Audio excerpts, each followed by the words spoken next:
Naniniwala si House Committee on Ways and Means na makikinabang ang gobyerno ng hanggang 22 bilyong piso kada taon kapag tuluyang inialis na ang travel tax sa mga biyaheng palabas na ng bansa. Magbabalita mula sa Batasang Pambansa si Kate Renya live.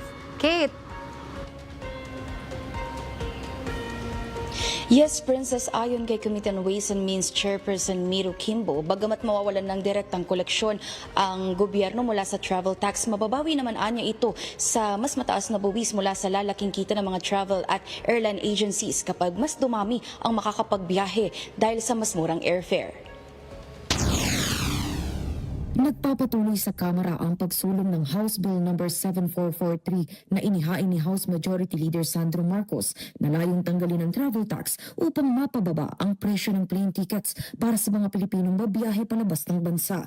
Ayon kay Chairperson Kimbo, posibleng umabot sa 22 bilyong piso kada taon ang karagdagang kita ng pamahalaan kung tuluyang tatanggalin ang travel tax dahil sa mas lalaking economic activity sa travel industry. Sa kasalukuyan, nagbabayad ang mga pasahero ng 1,620 pesos para sa economy class at 2,700 pesos para sa first class bilang travel tax. Kapag naaprubahan ng panukala, inaasahang bababa ang kabuuang pamasahe at posibleng umabot sa 20% ang ibabawas sa airfare sa ilang international destinations.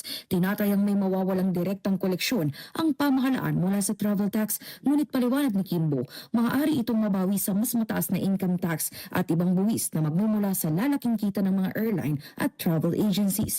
Kapag anya mas mura ang pamasahe, mas maraming Pilipino ang makakabiyahe na nagdudulot ng mas malaking kita sa industriya at dagdag puwis para sa gobyerno. Dagdag pa ng mambabatas, Pilipinas na lamang sa ASEAN ang patuloy na naniningil ng travel tax sa mga palabas ng bansa. Ipinatupad ang travel tax noong panahon ni dating Pangulong Ferdinand Marcos Sr.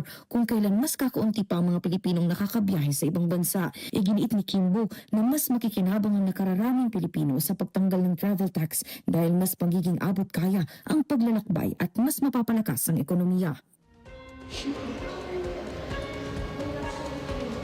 Princess, tiniyak din ni Representative Miro Kimbo na nakalaan na sa pambansang budget ang mga programang dati pinopondohan mula sa travel tax, kabilang narito ang turismo, edukasyon at kultura. Katunayan, kabilang na rin ang naturang panukala o ang House Bill 7443 sa LADAC Priority Bills. Target din ng Kamara na maipasa ito bago ang kanilang session break sa Hunyo para agad itong maipadala sa Senado. Mula rito sa Kamara, para sa totoong balita sa Bagong Pilipinas, Kate Renya, Congress News.